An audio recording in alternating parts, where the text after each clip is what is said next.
everyone. I am having a go again at the Simply Random Ephemera Challenge that Emily at Junk Journal Inspirations is drawing for us. This one, wow, I love the steampunk look. Oh, I'll show you the prompts. There they are. So we've got bling, toilet paper core, tissue paper, wet embossed, ivory, and steampunk. So, we'll see how I go. Good morning or good afternoon, wherever you may be, or good evening or good night. This is Jen at Jen's Arty Inclinations, a place to create, share and play. All right, so this week is bling, toilet paper, tissue core, wet embossed. So I've never done that before. I'm going to have a go. I used to do it over the toaster years ago, but that was a long time ago. Ivory, which is really hard, and steampunk. I'm probably more cream than ivory, but we'll see. So this is actually my second attempt. The first attempt was such a disaster, such a mess. I may put the video up later. You might get a bit of a giggle out of it. So I had another go. Steampunk, I adore the look. I'm just never tried doing it myself before.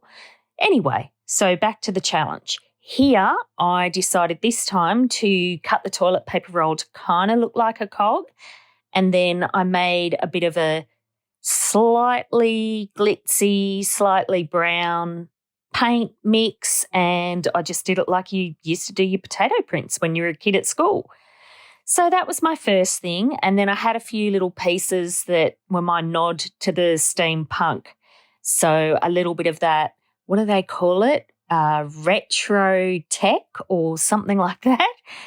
So you'll see on the background, I again did, well, haven't seen the other video yet, but on the background I did coffee dyed paper that was light coffee dyed paper. So it was sort of ivory, but it's kind of more cream. I found it really hard to get some ivory around. I used some little cogs. And she's holding a fan, but I thought it'd be really cool if she was holding something else. I like that little cog piece. I thought in her hair she could have a little clockwork kind of cog. And on her fan, I decided to make it a little techno light bulb kind of thing. I love that part of the steampunk, how it's kind of a collage of retro history and modern. It feels like you're looking at a collage, this sci-fi surrealism. I'm not sure what the words are, but yeah, really cool. This time I decided on my heat embossing that I'd use these heat embossed strips that I have. And I thought, well, I'll use the silver and that can be my bling.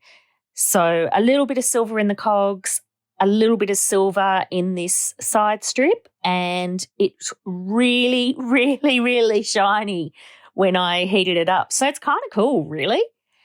So there I am, just heating it up. You don't have to bother with the noise for a change, just my voice. Ha ha! No. All right, here's my tissue. So a little bit of tissue that's a gorgeous printed tissue out of an old wine box. I used that last week in the paper bag that I made as well. And then I thought, of course, we need a little rivet in the steampunk. I wish I had some of those steampunk goggles to, just sling somewhere here. But, yeah, I didn't have anything like that anywhere. I tried to make some and that was another bit of a fail. See, there's some little springs out of her head. Ha, really looks like it. Then I just added a few doodles and just to kind of fill in that space.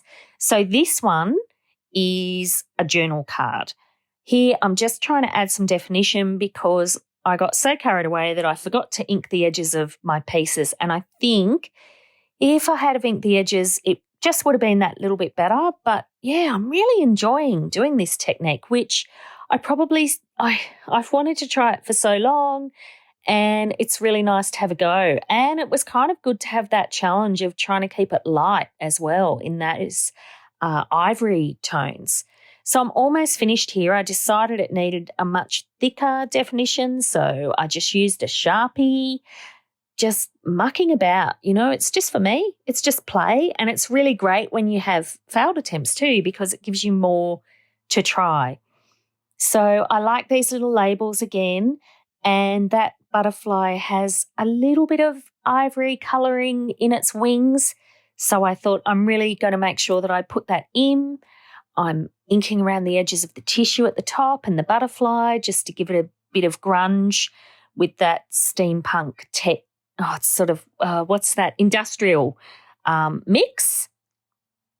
And then I just grabbed a page number from the bottom of one of my pages out of one of my books, stuck that on the label, and then I'm sticking the butterfly down. So I feel like I felt like it was almost finished, but I just wanted to add one more element. So I put on a bit of tatty ribbon on the top. So that's a bit of tatty lace and ribbon that I actually split on the top there. But then I also just wanted one more piece, and I wasn't sure if I should add something to the back. So I decided to keep it in the theme and just keep it with that plain card look. And actually, I don't mind that. So maybe I should do that a bit more. I probably overdid my clockwork stamping on the front, but I still like it. And then this is the bit that I ended up adding. I thought that that's like one of those lovely old gloved hands that you often see in those kind of sci-fis. So I ended up putting that in, and I really like that. I felt like it really finishes it.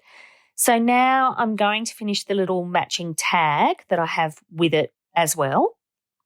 I'm pretty sure I just left this. Yes, I did. And then I just did a quick edge around it just to feel like it was finished and complete. And I was really shocked.